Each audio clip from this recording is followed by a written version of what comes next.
وقوف اور خروج۔ قریب ہی ایک شور برپا تھا جیسے آبشار گر رہا ہو۔ یہ شور زائرین کے امر اخراج کی وجہ سے تھا۔ زائرین میدان عرفات سے نکل بھاگنے کے لیے اس قدر مضطرب تھے کہ ہمیں یہ شک پڑنے لگا کہ میدان عرفات میں غروب آفتاب تک قیام کرنے کی شرط نہیں بلکہ غروب آفتاب سے پہلے اخراج کا حکم ہے۔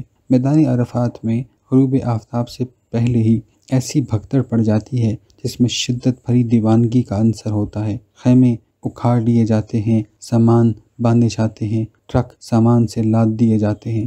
غروب آفتاب سے بہت پہلے زائرین ذہنی طور پر باب رکاب ہو جاتے ہیں۔ وقوف کی دعاؤں کی محویت میں فوری اخراج کے لیے بے تابی کا کانٹا لگ جاتا ہے۔ ایک نظر وقوف پر مرکوز ہوتی ہے، دوسری اخراج پر۔ وقوف کی قند میں اخراج کا نمک شامل ہوتا رہتا ہے۔ پتہ نہیں یہ گنگا جمنی کیفیت کیوں پیدا ہو جاتی ہے۔ شاید منفی طاقتوں نے حاضرین کو اغوا کرنے کے لیے یہ انوکھا طریقہ ایجاد کیا ہو۔ بہرحال نتیجہ یہ ہوتا ہے کہ ادھر آفتاب غروب ہوا، ادھر 8-10 لاکھ زائرین میں فوری اخراج کی خواہش چھکڑ بند کر چلنے لگی۔ ایک عجیب قسم کی نفسا نفسی، ایک پریشان کن اضطراب سے سرشار ہونے کی غرض سے اتنی دور سے چل کر آنے والے زائرین اس نفسا نفسی کی گھمن گھیری میں پڑ کر گویا بکروں میں تبدیل ہو جاتے ہیں اور سارا میدان عرفات ان کی میں سے گونجنے لگتا ہے۔ میرا سامان کدھر ہے؟